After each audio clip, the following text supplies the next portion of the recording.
एक विवाह ऐसा भी भाग्य। पूर्वी का दिल तेजी से धड़क रहा था। उसने हिम्मत जुटाकर काफी जिद भरी आवाज में कहा, अगर तुम्हें तलाक को लेकर कोई प्रॉब्लम है या तुम अपनी कोई शर्त रखना चाहते हो तो रख सकते हो।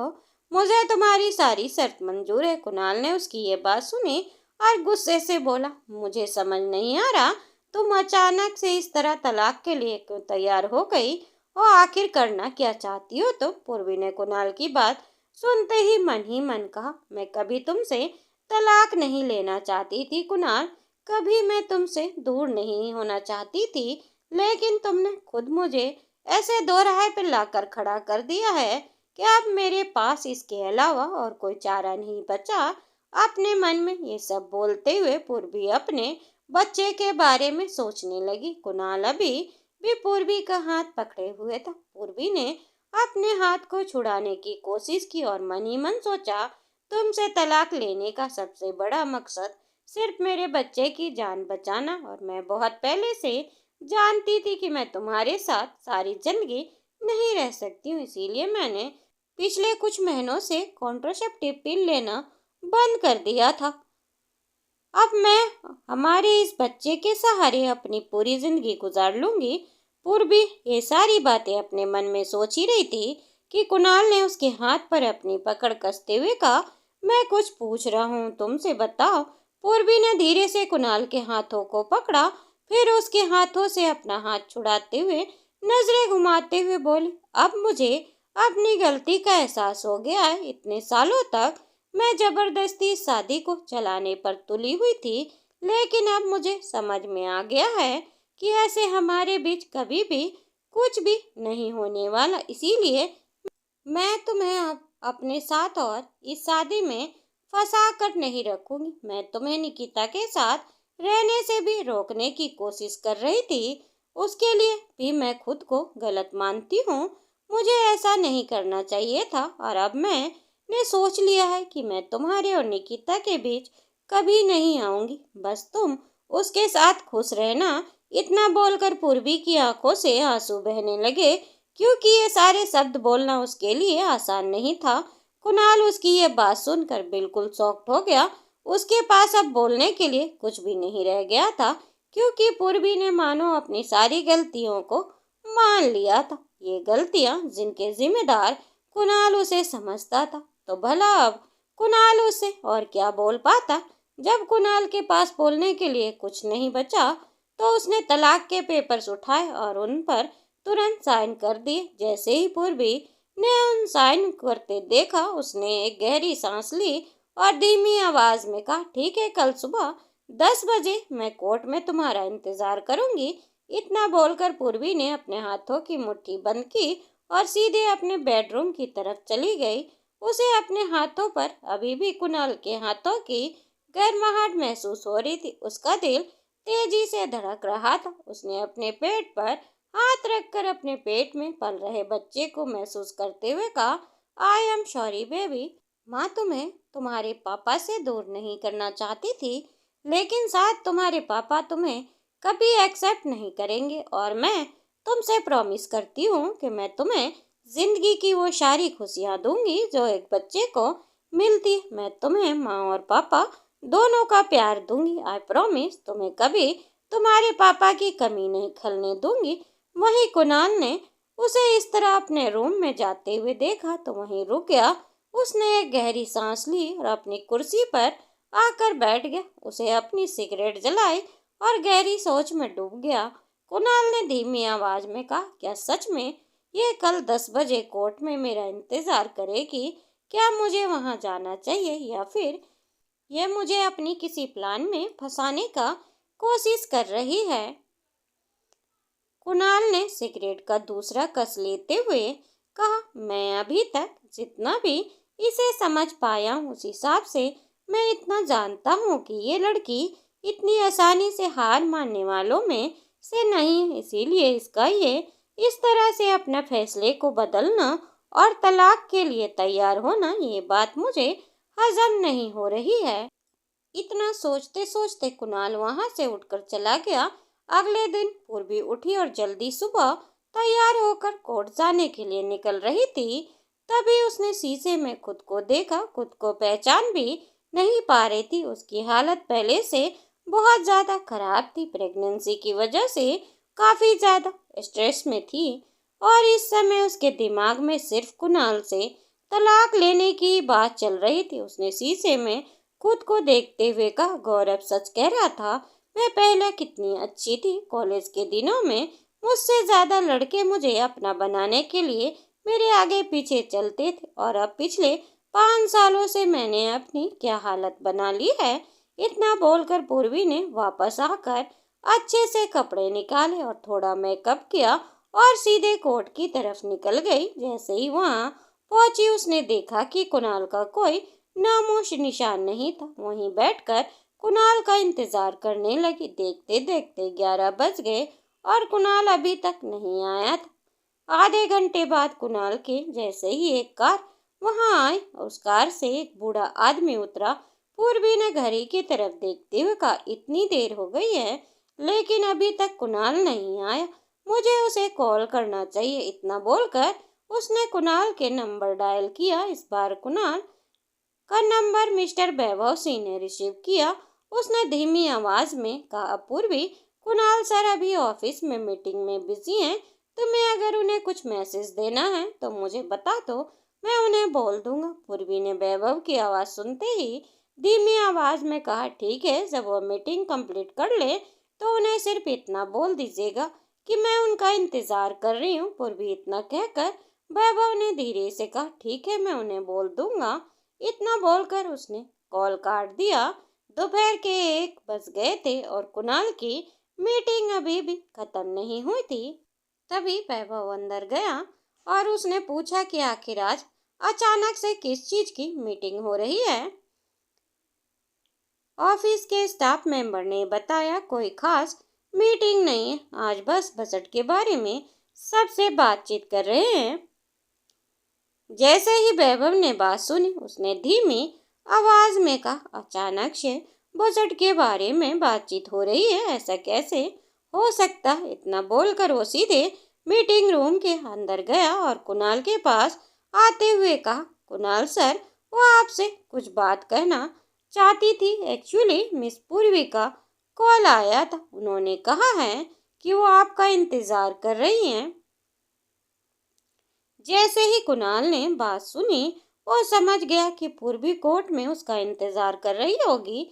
उसने वैभव को घूरते हुए कहा, तुम्हें पता नहीं है क्या, ऑफिस के रूल हैं, जब मैं मीटिंग में होता हूँ तो मैं किसी से बात नहीं करता। जैसे ही कुणाल ने बात कही वैभव तुरंत पीछे हटते हुए बोला, मैं समझ गया। इतना बोलकर वो तुरंत मीटिंग रूम से बाहर चला गया।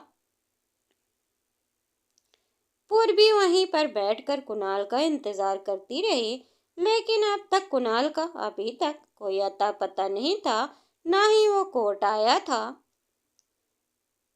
दोपहर हो गई थी और पूर्वी सुबह से वहां बैठी कुणाल का इंतजार कर रही थी, लेकिन जब कुणाल नहीं आया तो वो परेशान होने लगी और उसने धीमी आवाज में खुद से कहा, पता नहीं कुणाल कहाँ है और वो कब तक आएगा। मुझे ऐसा लग रहा था कि अगर मैं उसे तलाक की बात बोलूंगी तो वो भाग कर आ जाएगा, क्योंकि वह तो हमेशा से ही मुझसे तलाक देना चाहता था। अब मुझे ये समझ नहीं आ रहा कि वो इस तरह से इतना समय क्यों बर्बाद कर रहा है। पूर्वी ने ये सारी बातें कही और उसने घड़ी की तरफ देखा।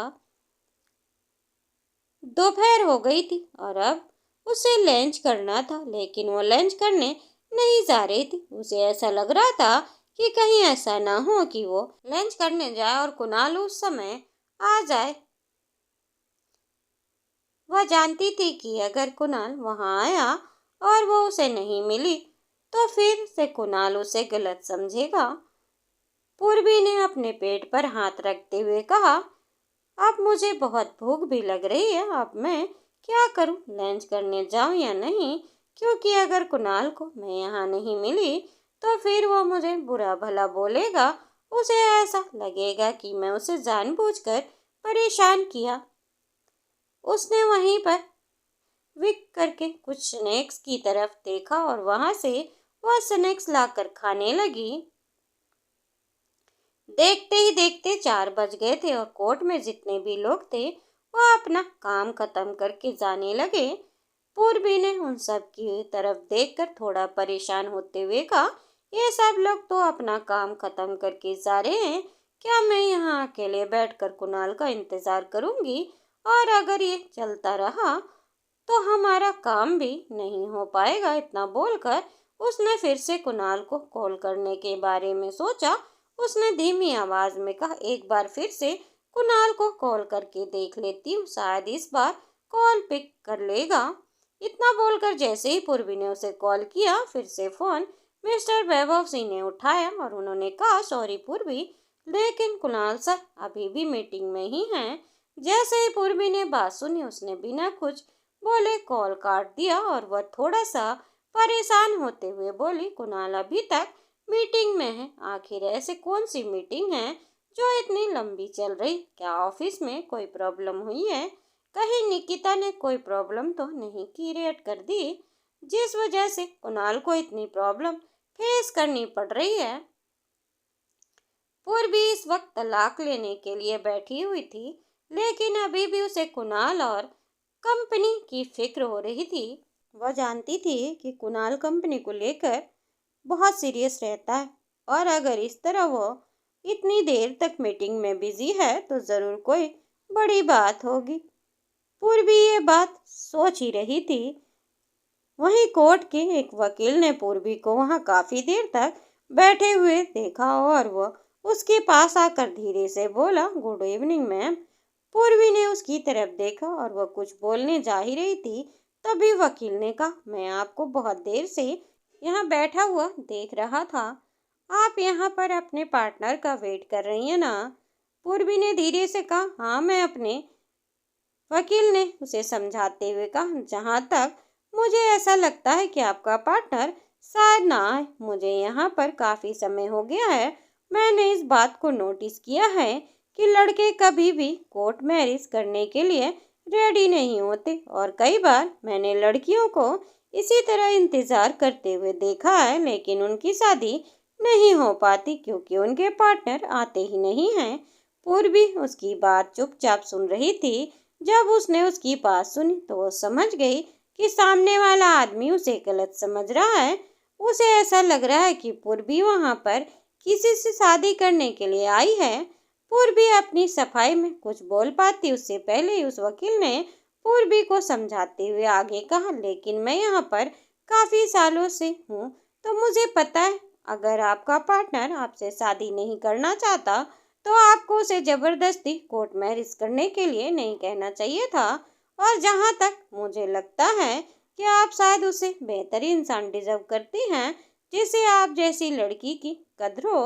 और सबसे बड़ी बात यह है कि अगर आप खुद अपनी कद्र करती हैं तो बाकी लोग भी आपकी कद्र करेंगे। वो आदमी पूर्वी को सारी बातें समझा रहा था और तभी पूर्वी मन में कहा, भले ही इन्होंने मुझे गलत समझा लेकिन बात तो इन्होंने बिल्कुल सही कही है। कुणाल मेरी बिल्कुल भी कद्र नहीं करता है और अब वक्त आ गया है कि सिर्फ अपने और अपने बच्चों की कद्र करूं। पूर्वी ने वकील से मुस्कुराते हुए कहा, थैंक यू सो मच, आपने मेरे लिए इतना सोचा, बट मैं यहाँ पर शादी करने के लिए नहीं बल्कि तलाक लेने के लिए आई हूँ। पूर्वी की ये बात सुनकर उस आदमी ने तुरंत उससे माफी मांगते हुए कहा, ओ आई एम सो सॉरी, मुझे लगा कि शायद कोई गलत फहमी हो गई। आई एम सो सॉरी, मेरी बात का बुरा मत मानना और अगर तुम्हारे पति तुम्हें तलाक देने के लिए नहीं आए हैं तो इसका मतलब हो सकता है कि वो शायद तुमसे तलाक नहीं लेना चाहते। मैं तुम्हें एक और सजेशन देना चाहता हूँ, तुम घर जाओ और जाकर उसे ठीक से बात करो, शायद तुम्हारी शादी टूटने से बच जाए। पूर्वी ने जैसे ही उसकी ये बात सुनी, उसने एक गहरी सांस ली। उसे अपने मन में कहा, नहीं ये शादी अब नहीं बच सकती। मैं इतना तो समझ गई हूँ, कुणाल को मुझसे प्यार नहीं और वो कभी भी निकिता के आगे मुझे नहीं रखेगा। तो मेरा अब इस तरह से कोई भी ख्याल अपने दिमाग में लाना बेकार है। पूर्वी इतना सोचकर एक गहरी सांस लेते हुए वहीं पर थोड़ी देर आकर रुककर कुणाल का इंतजार करने लगे। देखते ही देखते कोर्ट के सारे लोग वहां से चले गए। जब पूर्वी ने देखा कि पूरे कोर्ट में सन्नाटा सा गया है, उसने थक हार कर वापस घर जाना ही सही समझा। जब वो घर गई, उसने अपने लिए डिनर बनाया। वो पहले ही काफ़ी ज़्यादा थकी हुई थी। उसने डिनर किया और अपनी प्रेगनेंसी वाली दवाएं लेकर वो सीधे अपने रूम में रेस्ट करने के लिए गई। तभी उसकी नज़र घड़ी पर पड़ी। 8 बज चुके थे। पूर्वी ने कहा, अब तो ऑफिस का टाइम भी ख़त्म हो गया है। अब मैं कुणाल से कॉल करके पूछूंगी कि वो वहाँ कोर्ट में तलाक के लिए क्यों नहीं आया। पूर्वी ने तुरंत अपना मोबाइल फ़ोन उठाया और उसने कुणाल को कॉल किया। इस बार कुणाल ने कॉल रिसीव की।